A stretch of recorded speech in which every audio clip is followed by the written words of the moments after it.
Heather Sweetman, and welcome back to week 2. Yes, I am back again. So good track record, 2 out of 2 weeks in a row. I'm going strong, guys. So thank you for your encouragement. Thank you for being here. If you don't know me, which you really shouldn't know me, my name is Heather Sweetman. I live in the city of Chicago with my husband Matt and our 4 amazing kids. I'm here to share my story, praying and hoping that it will help someone and encourage someone today. So today I want to talk about the permission we need to grieve. I mentioned that in last week's video, and I mentioned three P's that I feel like God has laid on my heart over the last few years in my own journey with grief. And those 3 words were permission, perspective, and purpose. I believe God gives us permission to grieve. He gives us perspective in grief, and He gives us a purpose in grief. And it is really hard to receive permission to grieve. And so today I just want to unbox that a little bit. I want to share more of my story with you all and how that relates to that. Prior to our journey of being a special needs family and being a church leading family, I would have had a very typical view of grief of like 2-week box, and only if something really tragic happens, like someone passes away or there's some type of terrible trauma, then would have been my reason to say, okay, it's time to grieve, but I've got 2 weeks to do it in, and then I need to get back to life. So in our journey with our youngest kiddo, Finley, I just became more and more aware of how I felt it was wrong for me to be feeling sad and having a hard time over our daughter, who I adore, absolutely adore. And I had a friend who messaged me early on in our special needs journey, and she said, I've been praying for you, and I just feel like you need to know that it is okay to grieve the child you thought you were going to have, and you're not going to betray the child that you adore. And as I listened to her words, there was something that unlocked in my heart. And I don't think it happened straight away, but later that day, I was kind of overwhelmed with this emotion of grief. And I went back to our bedroom and I laid on the bed and I cried and I cried and I cried. And I actually cried so hard that I had broken blood vessels all around my eyes the next day. And I remember Matt saying to me, I have been waiting for you to cry like that for a long time. I feel like this was kind of when Finley was around 2 or 3. And but there was something that was released. There was some type of, when my friend said, it was like the permission that I needed to really feel the depths of sadness that I had over the child I thought I was going to have. Because there's something that feels very wrong about crying over someone you adore. Like somehow you are betraying them, you are wronging them somehow. And so I had cried here and there, but I had kept a lot of it kind of locked away. And, you just keep going, and you are determined to care for your child and love them in the way that they need. But underneath the surface, there's just something going on. So there were things that I had already worked through, because this happened in my early 30s. Yeah, this happened in my early 30s when I gave birth to Finley. I was 32. And so 34 when I started feeling this permission. And through that, God really reminded me of things He started doing in my 20s. I remember reading the verse, Jesus wept. It's like classic Bible trivia verse. What's the shortest verse in the Bible? Jesus wept. But I remember in my early 20s coming across those verses, and it was in a time in my life when God was really pulling back how much I had kind of built a mindset for myself that sadness and anger and all emotions kind of revolving around those two key emotions were wrong. And he was just pulling back the layers on that. And so in my world, in my, growing up through my 20s, I kind of believed that happiness, excitement, passion, curiosity, boldness, like those were all great emotions. Those were all, if you were feeling those things, then you were good. And in my 20s, he started to show me that he gives all of the emotions. And so I remember reading, I think I accidentally came across this verse while I was reading through the New Testament. It wasn't like I was planning on it or looking for it, but I came across these words, Jesus wept. And if you know the story, it's just a story about Jesus who goes to the graveside of a friend, and he weeps for his friend who is dying. And if you know the story, you know that Jesus ends up raising this friend from the dead. He brings him back to life, but yet he takes the time to mourn, to grieve, and not just to, cry quietly. He is weeping publicly. And I remember being blown away by that. And so kind of fast forward another decade, God starts to bring these verses back to mind of Jesus giving us permission to grieve. And I read these verses in the Bible, like Psalms 34:18 says, God is close to the brokenhearted and saves those who are crushed in spirit. And I kind of save those verses for when I am on my last straw, when I am like burning the candle at both ends and I'm in the middle and I'm about to die. And I kind of reserve, or the Bible says, come to me all who are weary and heavy burdened, and I will give you rest. And I reserve those verses for when I'm really, really, really, really having a hard time. But God doesn't pre-qualify those verses. He doesn't say, come to me if you're really, really, really, really burdened, or if you're really, really, really, really tired, then come to me. He gives the permission, whatever level of burden or heaviness we are feeling, he gives the permission, no matter if it's a small heartache or a massive heartache. The invitation is there. And so many times I know I have felt like I can't come to him until I have these certain things figured out. But that's not anything he or anyone else puts on me. That is my own doing. That is my own self-made prison in not receiving the full permission of what God has to offer. So why do we need permission? Why do we need permission? Because this is what we do to ourselves. We have this cultural mentality that, okay, you can take a couple weeks, maybe a couple months, if it's a really tragic situation, to work through your grief, and then you need to be back to normal. And we can put that on ourselves. We can put that on other people. I know I have.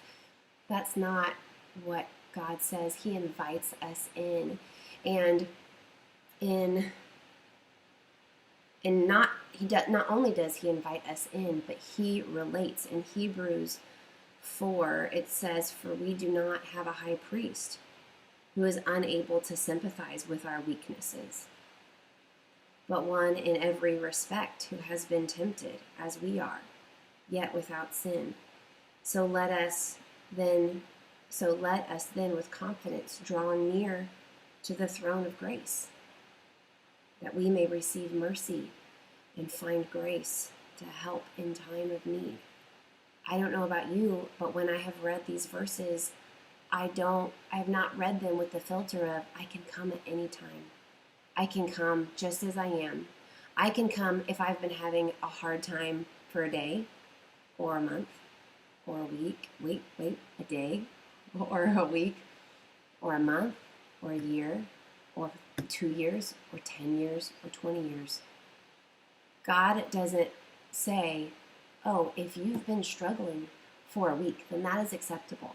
But if you've been struggling for 5 years, then this doesn't apply to you. He has grace in our time of need. And sometimes our time of need lasts a long time. In 2 Corinthians 1, 3 through 4, it calls God the Father of all mercies and the God of all comfort, who comforts us in all of our affliction, so that we may be able to comfort those who are in any affliction. And I was reading that again recently. I was like, God would not be the Father of all mercies and the God of all comfort if we did not need mercy and comfort. And He is the Father of mercies. So mercy originates from God. There wouldn't be any mercy in the world if it weren't for the Father of mercies. And it doesn't, the other thing, there's a very fantastic tiny word that's called any. It says, and all, any and all, those are great words, who comforts us in all our affliction. It doesn't say if you're really, really, really, really having a hard time. It's in all of our affliction. And I was kind of doing some study on this, and the writer of Paul, who actually wrote this part of the Bible, he's talking about things in like affliction that we have on the inside and on the outside. And usually those things are related. Normally there's something going on the inside that then can affect the outside, or there's something going on the outside that can affect the inside. But so it covers the entire spectrum of what we may be dealing with, whatever difficulty it may be. So I'm so thankful that it doesn't say, okay, you can receive my comfort, but only for 2 months after the event has happened. One of my favorite quotes about grief, and I love it because I feel like grief is so tricky to really explain. And the quote is that grief is like the tide. It comes and it goes, and there is no controlling it. And I feel like that depicts grief so well. There are things that have happened in my life that happened years ago that can come back, and I feel just maybe not as intensely sad as I did at that moment, but I can feel heavy and tired and sad.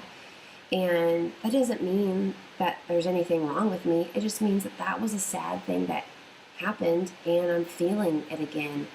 And I have someone very close to me who lost their sister too early, and she can still feel very sad. We can still cry about the sister that was lost when we're talking about her, because it's sad and there's grief there.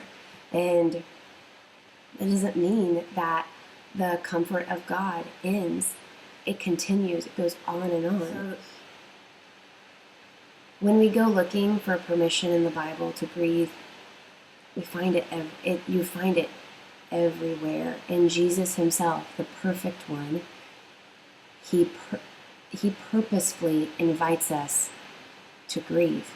He sets the example to grieve. Even on the night before He was meant to die, Jesus was grieving what He was going to have to do and was asking God to change His plans.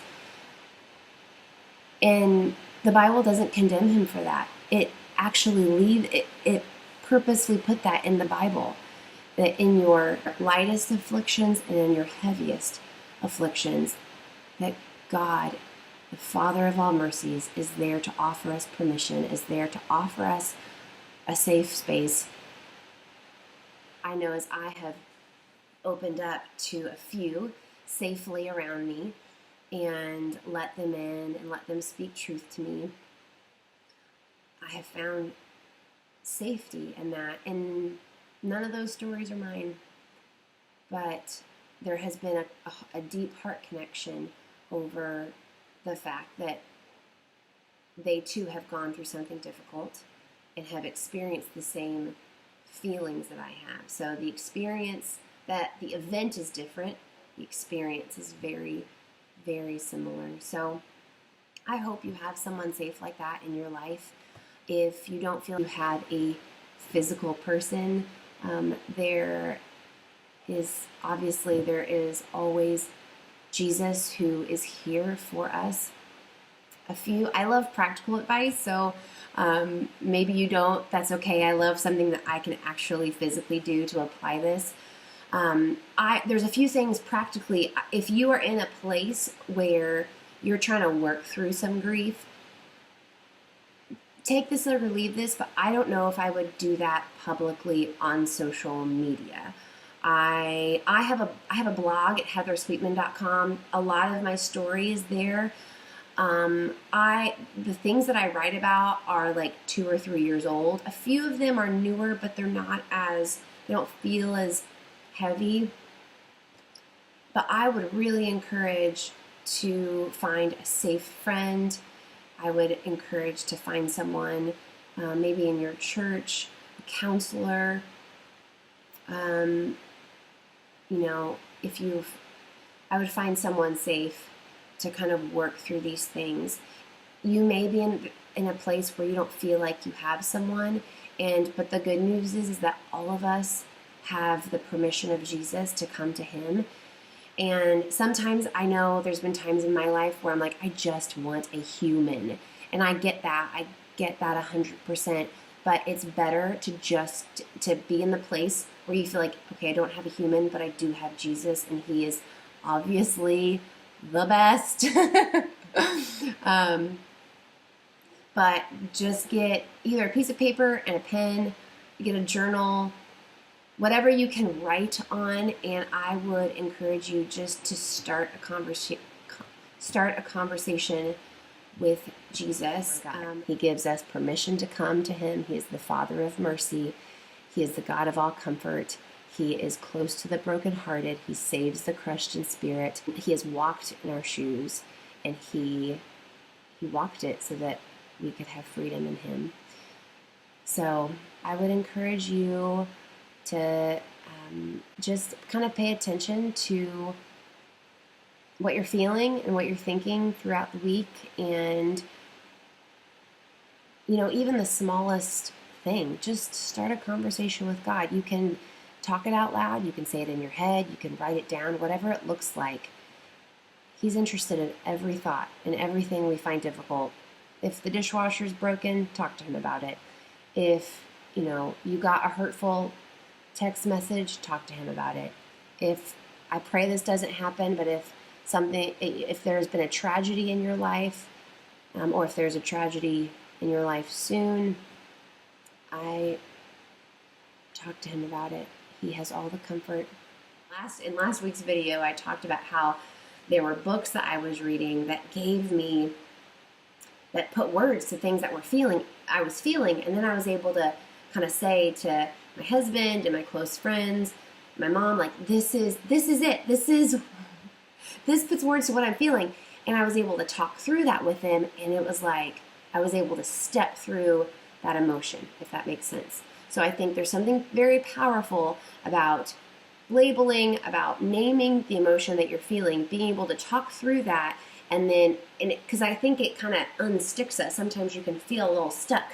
I know I have felt stuck so much, and then once I'm able to express what it is that I'm feeling, it's like, I can come through that. Not that it means all the problems have gone away, but it's like you just feel like you come through it some more. So this was a tool that a counselor gave to us years ago when Matt and I were kind of going through some difficulties in our marriage, and we had forgotten about it. We kind of did this for ourselves and then kind of got so used to it we didn't pull this out anymore, and then have been doing it now for our kids. So if you need a practical tool, this is probably backwards, but this is just a feelings word list. You can just Google it, and there'll be like a bunch of images that come up, and you can print them off. And we have one on our fridge.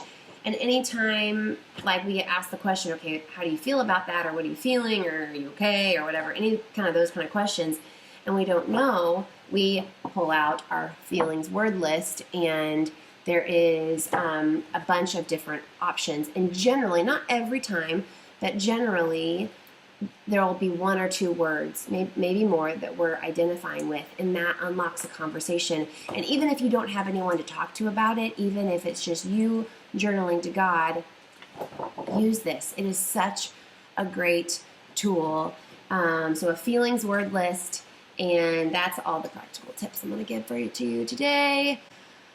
I have a lot of practical tips that are going to be unveiling over the weeks, guys. I've had a lot of practice. I'm still practicing, and I will be practicing for the rest of my life. So you guys can join me if you want. It's going to be great. I don't know about you, but I do not want to be a 90-year-old who acts like her 30-year-old self. So if you want to be awesome old people, let's do this. All right? You guys are awesome. Thank you for being here. Thank you for everything. Thanks for the encouragement. If you have any specific questions, I don't know if I'm going to be able to answer them, but please leave them in the comments below. If you have found this helpful, leave me a like and subscribe. And I think there's like some notification bell that you can turn on to like be notified when I have new videos, if you want to do that. Also, you can subscribe to my blog at heathersweetman.com. There is more content on that. And there's a new blog up, guys. If you've been following me for any length of time, which you probably haven't, but if you have, I finally have a new blog post up. And it is slightly repetitive from something I had previously written, but I just felt like it was time to write about it again. I felt like, you know, God was just doing more in that area. So, sorry, not sorry. All right. Peace out. Sorry, I thought Alexa was talking to me. She's always listening, guys. Over. My phone was on.